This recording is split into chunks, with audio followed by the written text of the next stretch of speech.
दोस्तों, आज की कहानी है मुझे भाभी से नहीं रागिनी से शादी करनी है। चलो दोस्तों, कहानी को शुरू करते हैं। कहानी शुरू करने से पहले अगर आपने हमारे चैनल को सब्सक्राइब नहीं किया है तो कर लीजिए, ताकि आपके पास पहुंचे हमारा हर नया वीडियो।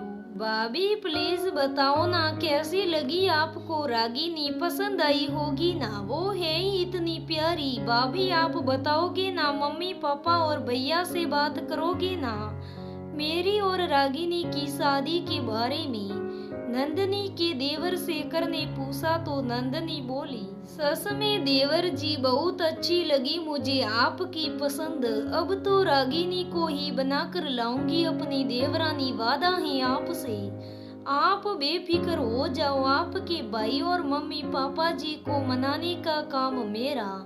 लेकिन अभी कुछ दिन रुक जाओ, रमा दीदी की ननद की शादी हो जाए और आपके भैया आ जाए, तब उनके सामने सबसे बात करूंगी। भाभी सच में आप दुनिया की सबसे प्यारी भाभी हैं। सच कहते हैं लोग, माँ का रूप होती है। आप मेरी भाभी ही नहीं, सबसे अच्छी दोस्त भी हो। शेखर ने खुशी में झूमते हुए कहा।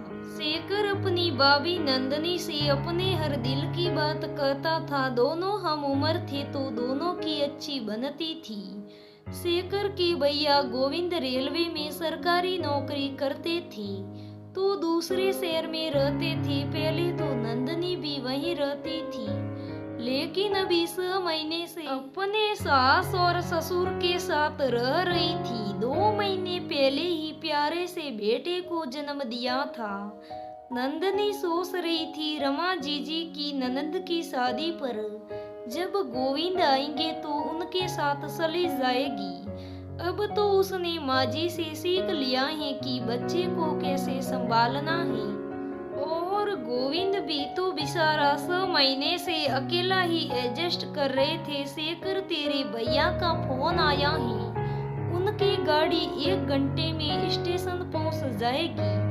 मोटरसाइकिल ले जा और बुला ला उसे। शाम को रमा के ससुराल के लिए निकलना है तुम तीनों को, शेखर की माँ ने कहा। अरे माँ, आप और पापा भी चलना। कितना कहा ही दीदी के सास ने आप दोनों को लाने के लिए।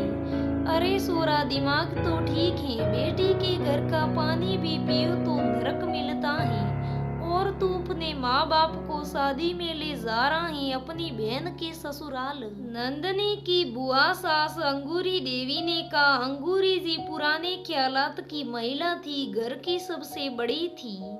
घर में उनकी बात कोई नहीं टालता था। शेखर के पापा को उन्होंने ही पाल पोस कर बड़ा किया था।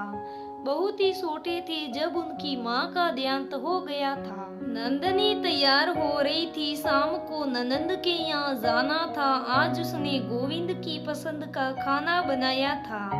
पूरे 1 महीने बाद घर आ रहे थे। नंदनी बड़ी ही बेसब्री से अपने पति का इंतजार कर रही थी।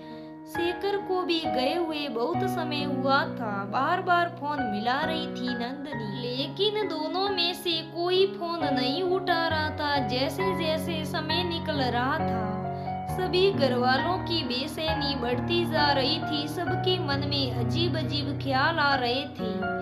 थोड़ी देर बाद एम्बुलेंस की आवाज आई और सब लोग दौड़कर बाहर की तरफ भागे। एम्बुलेंस में गोविंद की लाश थी। ट्रेन पूरी तरह से रुक भी नहीं पाई थी और वह जल्दी में उतर रहा था, जिसके कारण वह हादसे का शिकार हुआ। शेखर के लिए अपने भाई को इस तरह घर लाना दुनिया का सबसे बड़ा कष्ट था।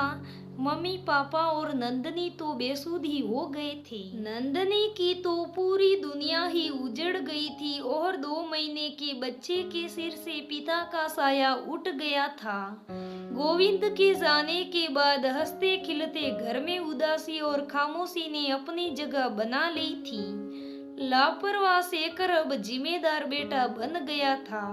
हर पल मुस्कुराती नंदनी का चेहरा अब मुरझाने लगा था। नंदनी हर वक्त गुमसुम रहने लगी थी। गोविंद को गए 6 महीने हो गए थे। नंदनी के मम्मी पापा आज उसके ससुराल आए थे। अंगूरी बुआ ने बुलाए थे।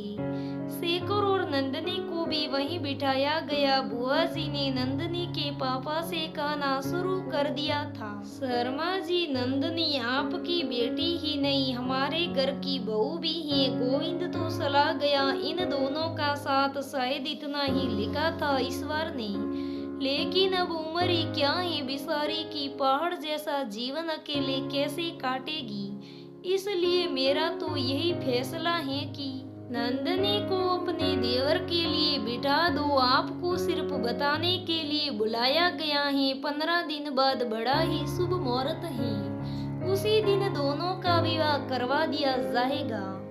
आप कहीं ना कहीं अपनी बेटी की शादी तो करेंगे ही, कई बार जाएगी तो हमारे बेटे को भी साथ ले जाएगी। इससे अच्छा है घर में ही रहेगी और इसका जीवन भी संवर जाएगा।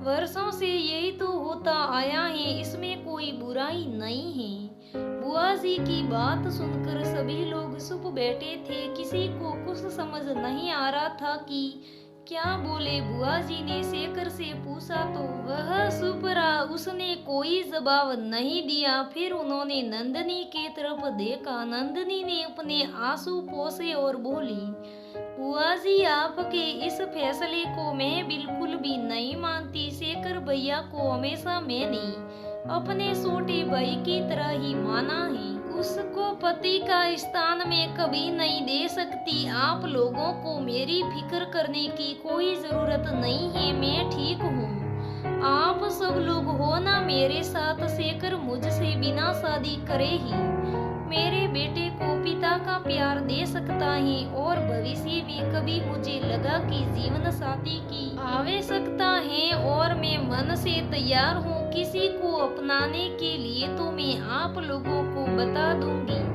फिर उसने अपने सास ससुर से कहा, मम्मी जी, पापा जी, शेखर भैया की शादी 15 दिन बाद उसी शुभ मुहूर्त में होगी, उस लड़की के साथ जिसे वे पसंद करते हैं। रागिनी नाम है उसका, इनके साथ पड़ी है। मिली हूँ मैं उससे, बहुत ही प्यारी लड़की है, उसको ही मैं अपनी देवरानी बनाकर लाऊंगी।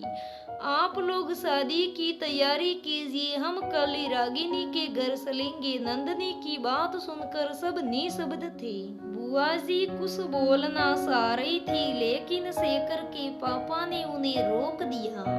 नंदनी के मम्मी पापा को अपनी बेटी के फैसले पर गर्व हो रहा था और शेखर हाथ जोड़कर अपनी भाभी को धन्यवाद कर रहा था। नंदनी ने आज एक सही फैसला लेकर 3 जीवन बर्बाद होने से बचा लिए थी और वर्षों से चली आ रही रूढ़िवादिता को आगे बढ़ाने से इनकार कर दिया था।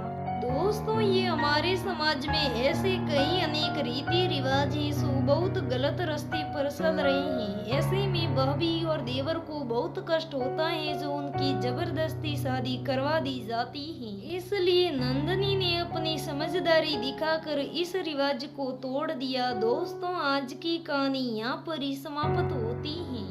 दोस्तों, कैसी लगी आज की कहानी कमेंट करके ज़रूर बताइएगा। अगर कहानी अच्छी लगे तो मेरे वीडियो को लाइक ज़रूर कीजिएगा। धन्यवाद दोस्तों।